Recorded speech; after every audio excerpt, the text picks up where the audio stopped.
Hello, everyone. Welcome to Backyard Musings, broadcasting live from Apple Valley. I'm Steve. I'm Scott. Thank you for joining us today. We hope you enjoyed your Sabbath yesterday. We really do. Today, first, you're going to be amazed at first, and then you're going to be pissed off. We're going to talk about the government bloat. Money, money, money. And then tomorrow, we're going to talk about what Vivek Ramaswamy was talking about, how to trim it down. Okay, so day of outrage today, tomorrow, day of hope. Yeah, Okay. he's a pretty smart guy. Oh my gosh, he is well spoken too, articulate. Yeah. So looking forward to that one. Yeah. Today's federal bureaucrats are paid $1.1 million a minute. Let that sink in. $66 million an hour and over $524 million a day. And that's just the cash compensation, payroll. Taxpayers also pay for lucrative perks like weeks of paid time off, performance bonuses for federal people, and padded retirement pensions. $136 billion in cash compensation. The federal government disclosed 1.97 million, let's just call it 2 million, okay, employees across 122 independent agencies and departments. Ridiculous. First, this is amazing, right? Wait, you're going to get outraged as we get through this. In fiscal year 2016, because that's all the data we have so far, these 2 million workers received, so it's probably more because of that's 8 years ago. Man, this is old news, old info. But during the Biden-Harris idiocracy, I don't want to say it doubled, but it significantly increased. Should have expanded a little bit. Yeah. And if not a lot. So if we could factor in another 2 million undisclosed employees at Department of Defense, right? Because that's not counting Department of Defense, active military and other agencies, the cost would be much higher. Would you like to know more? So this used to be the deal, right? In the old days, it was get a government job because you'll have security, security. The firing process or termination process is more practically difficult. Nil. Yeah, and you work at a pace that is not of the private sector. Yeah, exactly. So I guess it's still that way, only probably worse. I forget who I was listening to the other day, but there are still employees that are working remotely. Yeah. I mean, we've been out of COVID now for what? A couple of years, right? Safety first, man. Safety first. Yeah, whatever. So, all right. So just after 3 years of public service, federal employees receive 10 federal holidays, 13 sick days, and 20 vacation days per year. Yeah, what is it? Staggering. Yeah, that's a lot. This is 8.5 weeks of paid time off. 40. That's a lot. That's a sabbatical every year. It's 2.5 months, right? Yeah, it's a sabbatical. It's like a teacher's term. So yeah. 43 days per year. That benefit costs taxpayers an estimated $22.6 billion annually.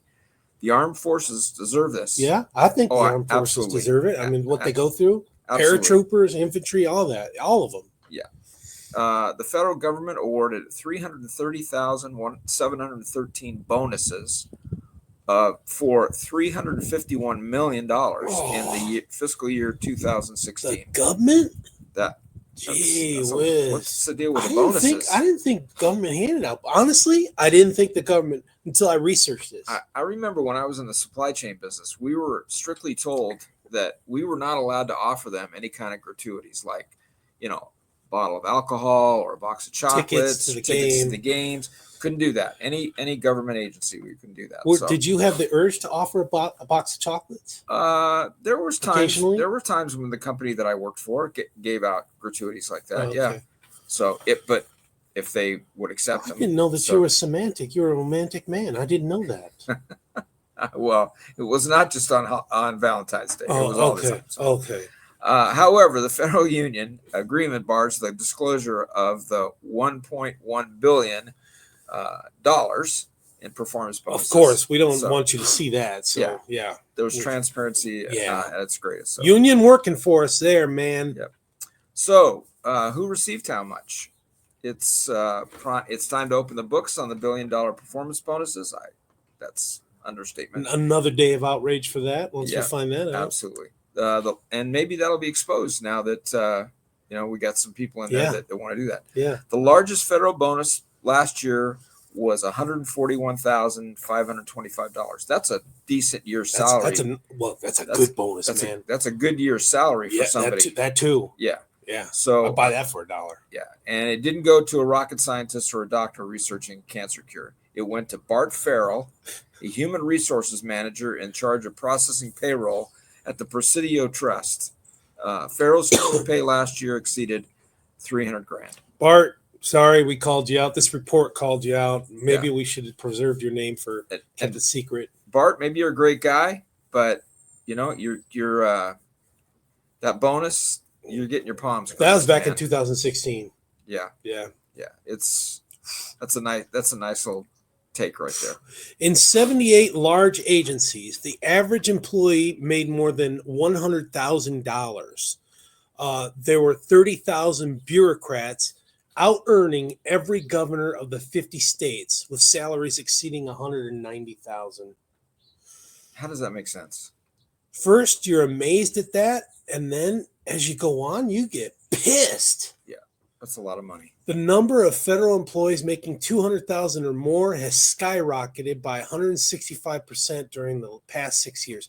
And if you relocate some of these agents, some of these departments to a more affordable location, you can downsize that salary. I know it sounds cruel and heartless, but yeah. So a lot of these people probably working in the DC, Maryland, it's Virginia, West Virginia. I've looked at. I thought about going, to DC long time ago. Prices of homes they're crazy. It's crazy. Yeah. So, diet and nutrition employees can make up to $207,000. Hey, we got to have health, right? Food service workers in the prison systems can bring in $136,000. That's staggering. And laundry operations employees at the VA can make $101,000. I'd do laundry for $101,000. I don't care. I'd do it. Yeah. Even photography is lucrative, averaging more than $80,000 with top pay reaching $157,000. That STEP program for the government. That's good for taking pictures. That's pretty good money. Good for people who want to study that and go into that. Pretty good money. The VA needs photography, right? Sure. So there are more than 35,000 lawyers in the federal government. That's a lot. And a lot of them were on call this last election, right? Yeah. So, but fewer than 12,000 of them pursue crime and criminals at the Department of Justice. So three times more that don't do crime and justice. Yeah. The rest are essentially regulators sprawled across 94 departments and agencies. These lawyers are pricey, costing taxpayers $4.1 billion. On average, each federal lawyer earned a salary of $136,006, and including benefits, cost the American taxpayer $175,000 a piece. Well, it's probably a steal for attorneys. We're stealing them at that price. You know what I'm saying? Yeah. But still, it's a lot. And these guys are probably not doing any kind of court cases or court battles, right? They're double checking to make sure the legality and writing up stuff, the legalese, Yeah. And in law school, we were taught, keep it simple. You don't need to be wordy. Keep it simple and right to the point. Use as few words as possible to make your point. So not a bad salary. Yeah. And some attorneys. But again, some of that, how much of that money are they going to be able to pay off their student loans? Got a point. In fiscal year 2016, 70 departments spent $368 million on more than 3,600 in-house public affairs and marketing employees. What are we marketing? What the heck are we marketing in the U.S. government? Anyway, whatever. I don't know. I'm trying to think, man. Go team? I don't know. On average, these employees made $101,000 each, almost $102,000. The Department of Agriculture employed the most public affairs employees with a total of 544. We've got outreach to sell our grain overseas, right? Okay. You'd think that the people would want our grain. They'd be reaching out to us. Don't get Russia's grain, get our grain. Yeah. Okay. The U.S. It's all about capitalism, though, right? Price. Yeah. So the U.S. Postal Service paid James Cochran, again, sorry if this was in the report, the chief marketing and sales officer, $250,000, $250,000, Mr. salary Marketing for a for year. the Postal Service. There was another $2 billion spent on contracts with outside public relations firms over an 8-year period. That's a lot.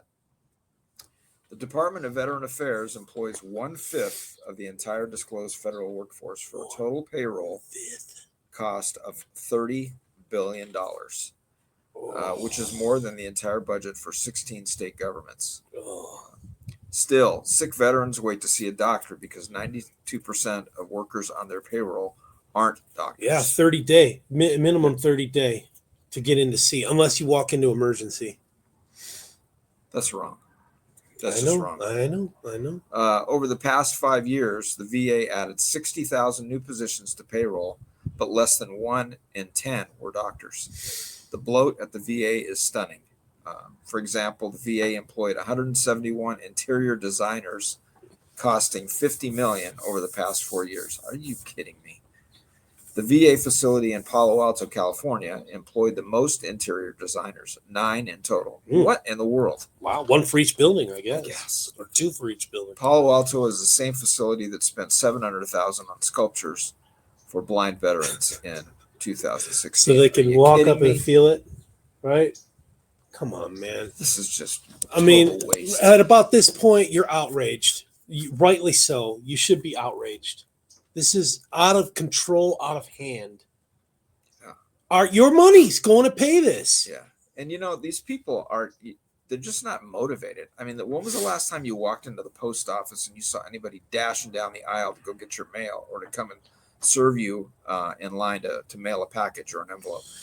It just doesn't happen. People are just they're like turtles. There are, but it's like the culture. It's just not.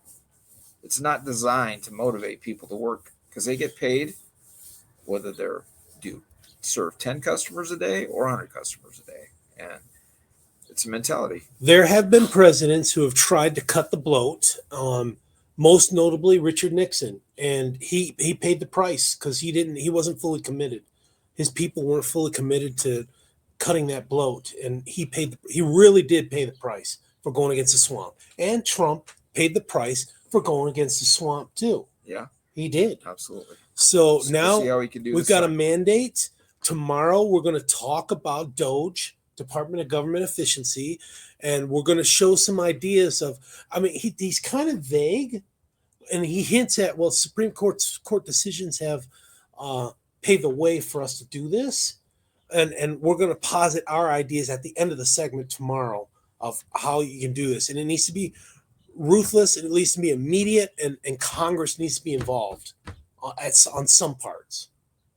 And we'll talk about that tomorrow. Yeah, it's got to happen. I mean, we can't sustain this. Look at our debt. Our debt is like $36 trillion. Save us. It's just crazy. It's like we're hanging by a thread. My grandkids, their kids, are going to be paying for that. You've got wonderful granddaughters. And been looking back on our generation, saying, "What in the heck were you thinking?" So I don't want that. Maybe they'll just be too busy trying to struggle to survive to think about what were you doing. No, I don't want to think about that. I don't want to think about that either for Cameron and Russell and Scotty. I don't. Yeah, that would not be good. So, all right, folks. Depressing, outraging day today, but tomorrow there's hope. We're going to bring you hope. Yep, hope's on the way. All right, thanks. Take care, everyone. Have a good day.